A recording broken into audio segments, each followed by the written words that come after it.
Hi guys, welcome back to ABG, Asian Boss Girl, the podcast for the modern day Asian American woman. I'm Mel. I'm Janet. And I'm Helen.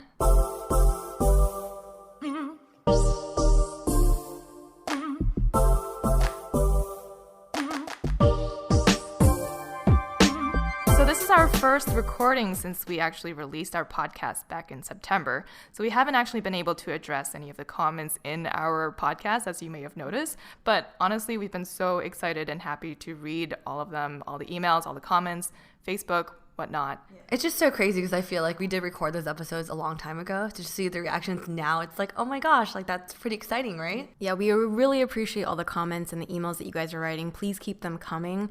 It helps us figure out kind of what topics we want to cover in the future. As Helen was saying, if we don't respond right away, we're sorry, but we'll definitely get to it in time. Yeah, and just to jump in here, I mean, we don't record on a week-to-week basis because we do have quote-unquote normal jobs where we are working 9 to 5 to 7 to whenever. Yeah. Every day of the week. It's difficult to find time for us to all meet together on the weekdays because you got to record, you got to edit, sound balance, all of this, which we're learning and getting used to. So we do have to record a lot up front. So that actually is a great segue into what we wanted to talk about today, which is work-life balance, how to balance it all, because it definitely is not easy. We know a lot of our listeners are like us. You work full-time jobs. If you're, in your like young, middle-age-ish adult, you have your friends that you're balancing, your boyfriend or your girlfriend, or maybe your husband, wife if you're married, and, family, all these things, and particularly side projects. So we do get, we've gotten some comments and emails written in about doing this podcast as people that work full-time. So let's dig into the details, maybe some tips we can share with you guys, and just a little bit more about what we do. So let's talk about work. And we'll start with Helen because she works a very demanding job. Very true. It takes up a lot of her hours. And maybe, Helen, if you could just give a quick intro into like how many years you've been working now, and then as an overview, when you started your career to now, like do you feel like your hours work have increased, or have you been able to manage it more, or like? Yep. So as I mentioned in one of the earlier podcasts, I have worked at my job for 7 years now. Started off as a staff analyst, where the main responsibility was focusing on quality and detail. And now as a manager, it's more managing staff, focusing also on quality and detail, but also managing client expectations, managing upwards to partners, and being essentially like a teacher to your staff and senior analysts. So I would say that is actually a lot more work, a lot more responsibility, but I do find that I'm able to manage my time a lot better than I used to. I don't feel like I'm burning out. I don't feel like I'm working extremely long hours. And I think you just pick up tips and tricks along the way as you progress and figure out what actually works for you. And you mentioned before, like you work typically around, like we work 40-hour work weeks, but you work up to 80 hours a week sometimes, right? During like the busier season. Got it. Yeah, that can get up to like 60 to 80 hours. That's insane to me. But that includes weekends, obviously. That's crazy. Like you work on the weekends. It is. It's like a 4-month period where everything is just kind of due at one time. Yeah. So balancing a lot of different clients at one time. And Helen, you mentioned you've implemented some tips and tricks. So what are some of the ones that you found to be more effective? Yeah. So I think along the way, I find that what's helpful to me is breaking everything up into sizable, like bite-sized pieces, knowing that, my calendar is blocked off during certain times with meetings. And if I have a free space, and I know that I need to get something done before the end of the day, I'll block that time off for myself to actually do work, or else it's never going to happen. Yeah, on your own calendar, right? Yeah. But I think you also, when you do that, you do schedule time to say like, okay, I actually need to get this done during this time. Otherwise, it's easy to get overwhelmed by just like too many things going on at one time. Yeah, that makes sense. Is there like a project that you remember, or like maybe a certain period where you got into your job after a couple of years that you were like, okay, I need to start like doing something to help like lessen the hours or manage expectations? So I think for that, once I got into a serious relationship, I started learning during that process to manage my time a lot better. And we can talk about that in the next segment. Yeah. Okay, so how about Mel? You also sometimes will have days that start at like 6 a.m. and you don't end until much later. And you're also on your feet and doing a lot of like physical type stuff, right? Yeah. Maybe tell us a little bit about some of your long days and how you manage. It's so funny because, like, if you guys know who I am, I'm definitely not a physical person. So having this line of work is really interesting. Yeah, there are some days when I have shoots and we go from, like, we have a 14-hour shoot sometimes during catalog season. That's draining. I think for me, just knowing that day is coming, preparing myself mentally, like, all right, the night before I must get like at least 8 hours of sleep. I'm someone that doesn't function well on low sleep. Yeah. For me, with this type of job, also learning about your body and yourself, that like I do need a lot of rest and relaxation because I'm always on the go. I'm never like sitting. During the shoot, caffeine is your best friend because that is what keeps you going running. After the shoot, literally just take time to unwind for yourself. I don't go out. I don't see friends because I know I need that time to me. A lot of face masks. A lot of face masks, a lot of Korean drama Netflix, watching. Korean dramas, like the whole shebang. And just sleep. I think sleep is something that's underrated actually when you're like working, because people always say like, oh, you could sleep when I'm dead or something, right? Right. But for me, like I feel like if you're someone that needs that full rest, just take it. Yeah, Right? you have to figure out how to implement that into your life. Exactly. Like, make it a priority. And there are times we'll talk about this more when we hit like relationships and friends, but I do have to say no a lot because to like invites to go out because my body needs to rest. Yeah. Do you feel like you knew that in college when you had like a lot of schoolwork and you knew that that's how your body functioned, or is it more after you started working? Yeah, like how did you figure out It's that? kind of like both because I think in college, I was never that student that could pull an all-nighter. Like I knew I need at least 2 hours, even though that still killed my body. But it wasn't until I started working and balancing like life in LA where I knew that I do need sleep or else I'm not a functioning person. So probably when I moved to LA is when I knew. I think in the topic of work, like something that maybe as kind of being brought up in Asian American culture, we're kind of taught to feel a high sense of responsibility, right? So when you ladies were trying to implement expectations and be like, I need more time for myself, like did you ever feel guilty either telling your staff or your boss that you can't be here for this thing or like on call 24 hours or something like Definitely. that? I think all the time, like to this day where my company has a pretty lax sick leave policy. I feel bad emailing her saying I feel sick. Like today I'm sick. And when I email her and saying, hey, I'm going to take the day off just to rest, like I feel extreme guilt. Like I feel like shouldn't you're be. not- yeah. I should go to work. Because in high school and college, I had to go to class regardless of how I felt. I think I actually came into this situation recently. So my sister just had a baby. Oh, yeah, First congrats. one. Woo, Auntie Ellen. But I remember the day that she told me, which is just last week, but she had told me, and I remember like in the bathroom brushing my teeth, like, do I tell my boss that I need to literally just get up and go and fly to Boston and work from Boston and ask for that flexibility? I think the thing is that a lot of people think they would rather not bother someone and interrupt someone's day, Right. and not bring up like, this is something that I need. And I ended up doing it, and it was like the best decision ever. Yeah. Like Yeah. literally you bring it up and people were like, oh my gosh, yeah, of course go. But there was a point where that might not have happened, and Yeah. I would have just kept quiet.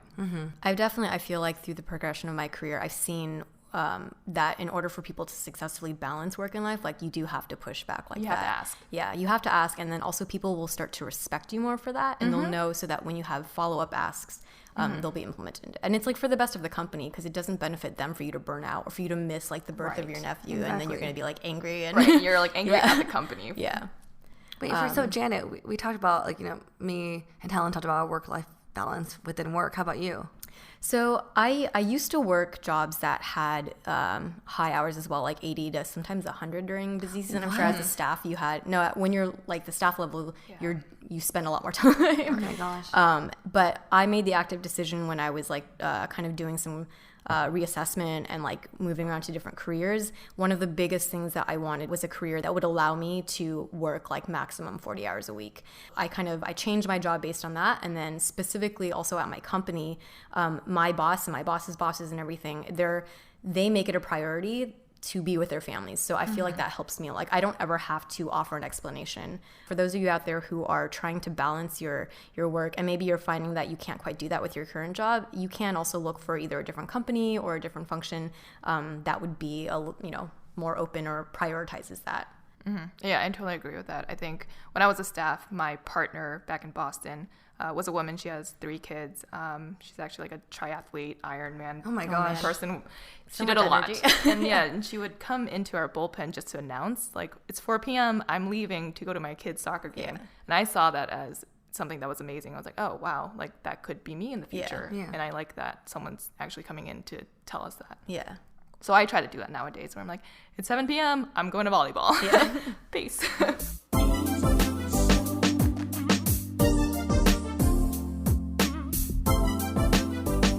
So that's one aspect of our lives, our quote unquote 9 to 5 jobs. What about integrating relationships and dating? Because I think as we get older, that starts to, play a larger part of your priorities too. So why don't we start with Helen? You've been in a relationship for like a couple years now, right? Yeah. So how do you do that? And you had reference like this, getting into a serious relationship kind of played into pushing back on your work hours, which used to take up a lot more of your time. Yeah. So I started dating this person when I was a senior. So the way the rankings, I guess, sort of work within my company is you're a staff analyst for 2 years, and then you're a senior for about 3 years, and then you become a manager. So it was during my senior 3 year, which means I would have been promoted the following year. But I was working to a point where I was literally burning myself out, working crazy long hours and kind of just hating what I was doing. And it wasn't until, I guess, I met my current boyfriend. He wears a lot of different hats. And so for me to see that he had such a busy work schedule and the fact that I was more busy than he was made me realize, I guess, that I had to figure out something where I can balance things as well as he was doing. So he was essentially leading by example, and I took that example. And so what's funny is that I started putting off a lot of my work to my staff and seniors and giving them more responsibility. The work quality came back better because they took ownership of the work. And at the same time, I was just a lot more hands-off and had more time for myself. So partners, my bosses saw that as, oh, Helen's a good manager. And so the following year I actually got promoted because I worked less. So how was it like focusing on the relationship aspect? Like, did your partner have a conversation with you? Did something happen where he's like, we're not spending time together? Yeah, I think at like a year in or so, we did have that conversation. And it wasn't till then that I realized like, oh my gosh, I'm like working myself to death. Like I'm not building these relationships with like friends and with boyfriend. So that became a priority after that conversation, and it worked out well. I'm just curious too, because knowing both of you guys are really busy people. How do you guys manage to find time though to spend together? It's so important to communicate. That's probably the biggest thing, and even helping each other to communicate. So for us, it's always like, oh, tonight I have to work late, so don't wait for me for dinner. And sometimes if I don't hear back from him, I'd be like, hey, are you coming home at a normal time or not? So asking him so that you don't feel like he let you down, right? So just helping each other to communicate with one another. Can you think of in your head a specific time when you guys got into a disagreement because like scheduling conflict or like priority conflicts or something? So there was one time, so I've been trying to cook a new dish, one new dish a week, just building up. A week? Yeah, every week trying a different dish. It could be like mashed potatoes, it could be very simple. But there was one time I made a whole whole roasted chicken. Ooh. It took about 4 to 5 hours after work. So I wasn't done until like 11 or so, but I was so busy while cooking that I didn't even think about like, oh, is he coming back home or not? So it wasn't until 11 p.m. where I texted him and I was like, are you coming back home yet? Chicken's ready. And he's like, no, I'm not going to be back until 1 a.m. because I need to do something for tomorrow. And I literally stood there and I just cried because I was so sad that he wasn't coming back to eat my chicken. And it was one, I was sad because he wasn't coming back. Does lack of communication. And two, I was actually thinking of my mom during that time because there are so many times where my mom would have cooked dinner for us and something spontaneous would have come up and I just went to go eat with friends. And then I was just like, wow, this is her when she was younger standing there with her chicken. That's me now. So I know. But yeah, I think it does take a lot of just making sure that you communicate with each other to let each other know like what your schedule's like, when you're going to be back home. If you're cooking chicken, that's all important. Yeah, and Mel was sharing with us, like, as you're kind of entering this new space, like, you had expectations that maybe 2 times a week for you would have been fine to hang out with your partner, right? And you're kind of learning that is, like, that not quite enough for you. No, it's funny because I used to tell him, like, I'm an independent woman. I just need to see you. Like, I have my own life. I can see you just once a week. But I don't think... But you're not an independent woman. I am an independent woman, but just also I think... I like quality time with someone. And so even though it's just once a week, it's just like, oh, it's like we get froyo. That's not really like enough, Right. When I say hang out, I don't want this to be like, oh, I'm like, there are times when we go hang out with his friends or my friends do go out for a night, but just keeping in mind that like we're with a bunch of people. Like when is our alone time together? Right. So I think that's what's really important. It's like I need my alone time with him. That's a good point. So for Helen, for you, when you guys are hanging out like 2 nights a week, was it just the 2 of you?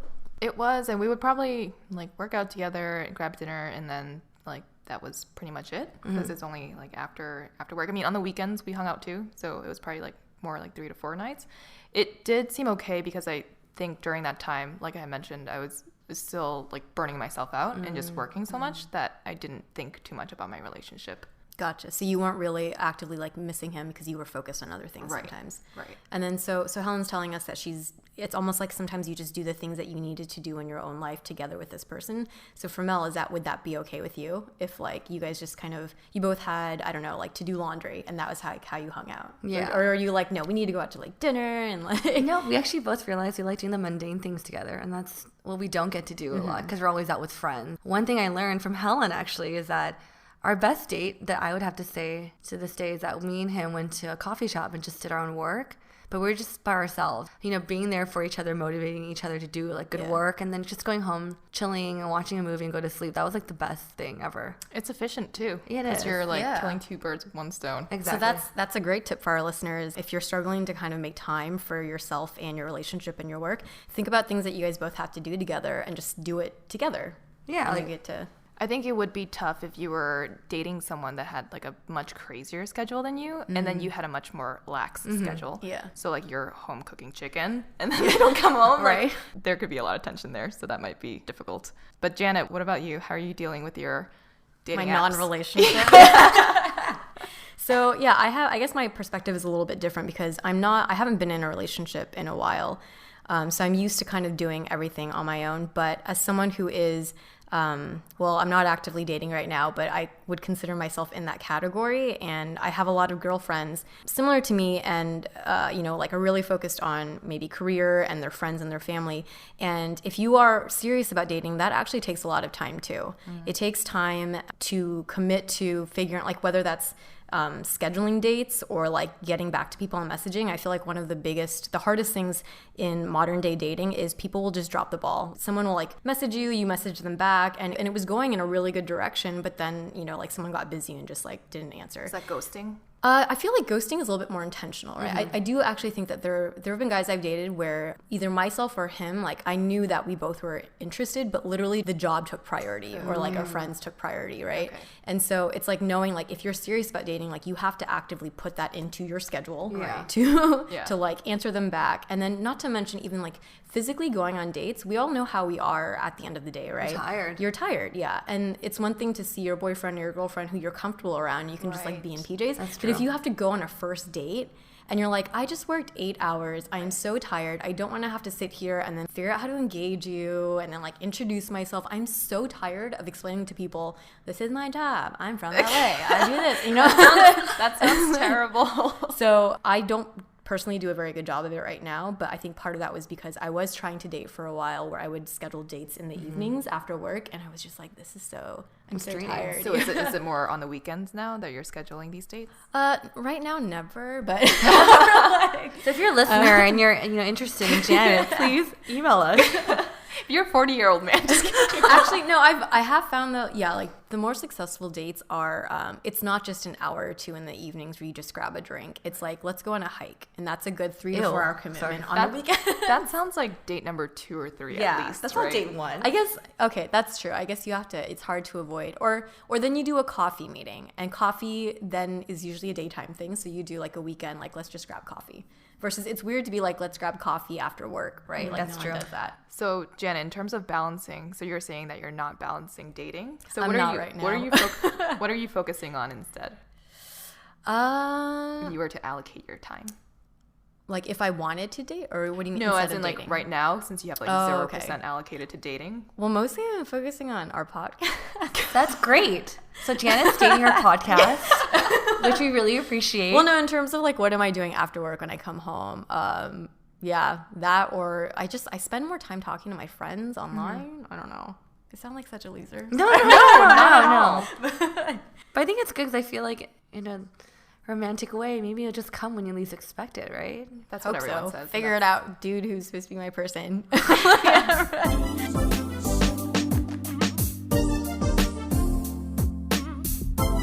But yeah, so I was talking about I spend more time like with my friends and my family, right? And with personal things. So that's another topic. We all live in LA. I think if you're in LA, San Francisco, New York, places where there's like high amounts of activity. I mean, no matter where you live, you have to make time for your friends, right? And especially as we're like younger, before people start families, they spend a lot of time. Do you like how do we balance going out with your friends with everything else that we do? Well, I think it's like knowing yourself and your body. Like, for example, after working, I know Friday nights I could go out, and then Saturday I need the whole day to recover, and then Sundays for chores, like laundry, grocery shopping. That way I'm ready for Monday. Because one thing I didn't notice is when I drank Friday and Saturday nights, Sunday I'm like spending all day out. I'm in bed. You wake up at like 3 p.m. and it's just a day wasted. Yeah. It's more like I wake up at 9 and my body is like, I hate you until like 10 p.m. And I'm like, okay. And I'm like, what? Monday's already here. Right. So was it always like that?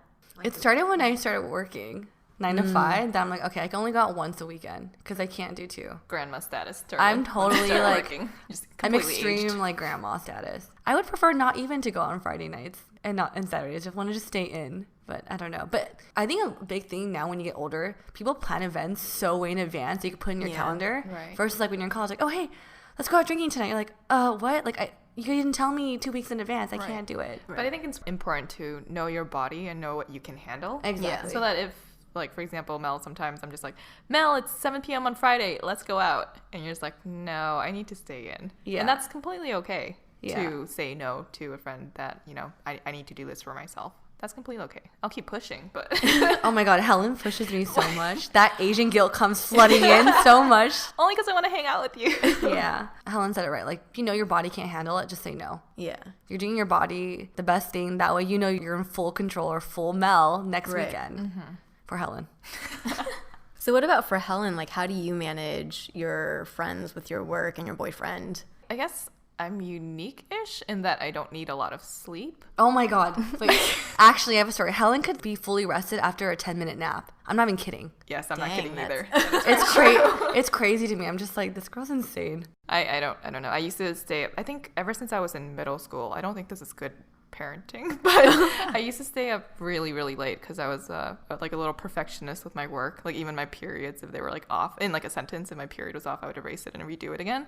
So it was kind of intense, but my mom like allowed me to stay awake and finish working until like 2 a.m. sometimes. Oh, wow. So I think maybe because of that, I've like trained my body to not need as much sleep. I also don't really need coffee. I just like it. But Wow. Oh my gosh. I used to be like that too. I was definitely like a night owl growing up, but I Yeah. feel like, I don't know, maybe it was like three to 4 years ago. I just I stopped being able to like to Yeah. sustain. no, I definitely feel like I'm getting more and more like tired now. Like I don't have to go out tonight. Oh, you? Yeah. I'm so surprised. There are some nights. Wow. Wait, Janet, how about you? Like, how do you balance friends and family in LA? Because your family actually is in LA. Yeah, so that was something I wanted to talk about. I think especially for Asian kids, right? Like family is really big, and the moment I moved back to LA, I see my family almost like every weekend or every other weekend. And then for you ladies, like being away from them, don't you feel like also like the time you spend on the phone with them almost increases, right? Yeah. Like, but in terms of balancing like going out with friends and stuff, I think maybe because my friends are older now too, so we all kind of operate by that. We'll do like brunch, right? More like daytime activities. Going out, it's mostly just with you ladies if we're doing that.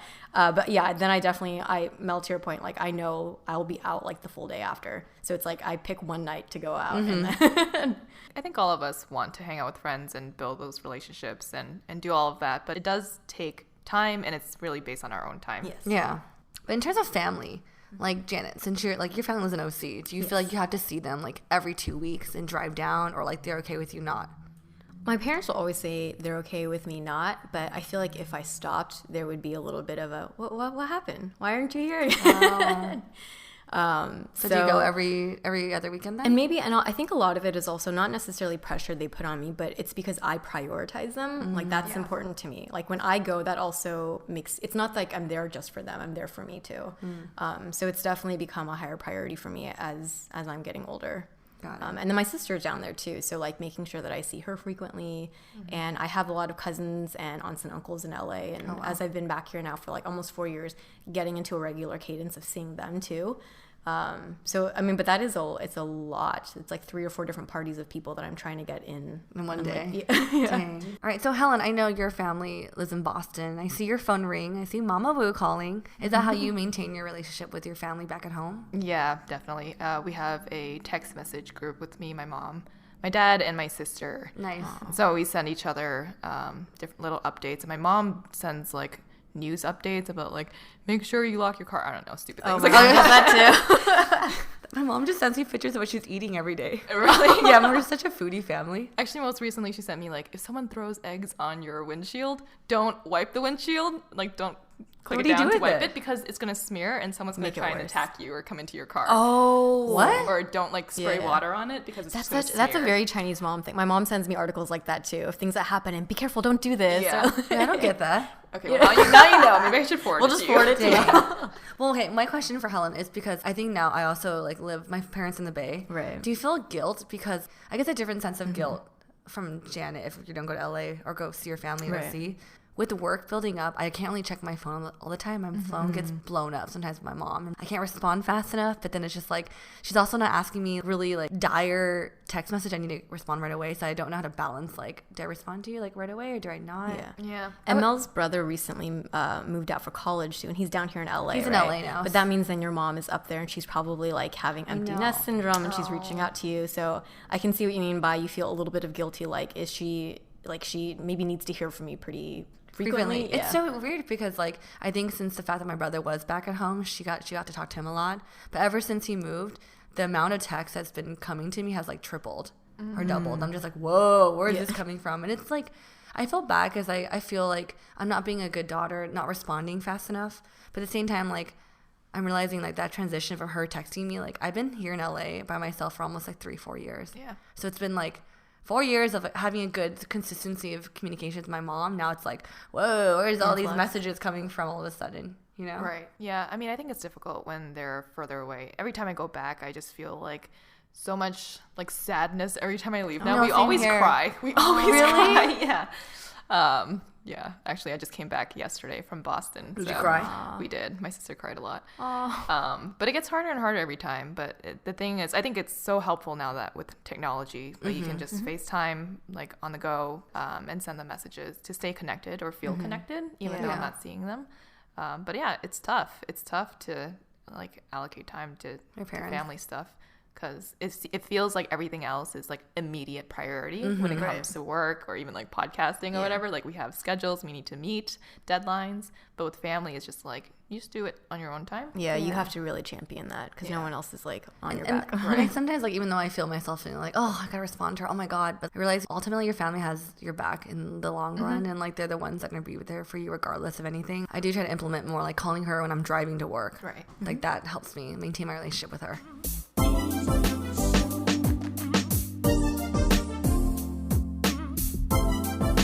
So the three of us live in LA, and LA is known for being a city with a lot of people who are always doing side projects, right? There's the creative community here is really big. It's really prevalent in the culture. I would totally agree with that. Coming from Boston, I would say a lot of my friends there work in finance, pharmacists, nurses, and whatnot, and not as much of a creative like fervor as you see in LA.